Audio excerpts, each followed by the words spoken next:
नमस्कार। डायबिटीज पर चर्चा की इस विशेष श्रृंखला में हम पहुंचे हैं यशोभूमि कन्वेंशन सेंटर दिल्ली और इस चर्चा में आज हमारे साथ उपलब्ध हैं डॉक्टर संजीत जायसवाल, जो कि एक प्रतिष्ठित एंडोक्रिनोलॉजिस्ट है और ये आते हैं रायपुर से। स्वागत है सर आपका। नमस्ते सर। इसके पहले कि हम इस चर्चा को आगे बढ़ाएं, मैं चाहूंगी कि आप अपना संक्षिप्त परिचय हमारी ऑडियंस तक अवश्य पहुंचाएं। नमस्कार, मैं डॉक्टर संजीत जायसवाल, मैं एंडोक्रिनोलॉजिस्ट हूँ। आई प्रैक्टिस इन रायपुर और I practice in hormone diabetes hospital. I am the director of the same hospital. Great having you here on the show. मेरा पहला सवाल जो आपसे होगा, डायबिटीज और पीसीओएस, इन दोनों के बीच क्या संबंध है? जैसा कि हम जानते हैं कि पीसीओएस और डायबिटीज़ दोनों एक ही बीमारी के स्पेक्ट्रम है, अलग अलग स्पेक्ट्रम है।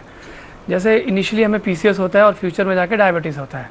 तो जैसा हम जानते हैं कि डायबिटीज़ और पीसीओएस, इनका प्रिवेलेंस काफ़ी तेज़ी से बढ़ रहा है हमारे समाज में, और स्पेशली यंग फीमेल्स जिनका डाइट और लाइफस्टाइल काफ़ी अच्छा नहीं है, काफ़ी ख़राब है।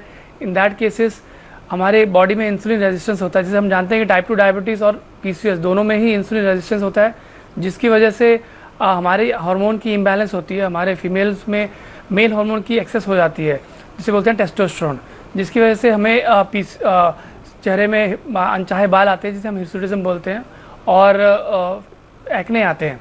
तो ये सारे लक्षण होते हैं पीसीओएस के। और डायबिटीज़ और पीसीओएस दोनों एक ही बीमारी के लक्षण होते हैं। और अगर पीसीओएस होता है अर्ली स्टेज में, तो अगर हम अपने डाइट और लाइफस्टाइल को मैनेज करके रखते हैं और वेट लॉस करते हैं सिग्निफिकेंट, तो हमारा पीसीओएस तो रिवर्स होता ही है, साथ में हम फ्यूचर में होने वाले टाइप 2 डायबिटीज़ को प्रिवेंट कर सकते हैं।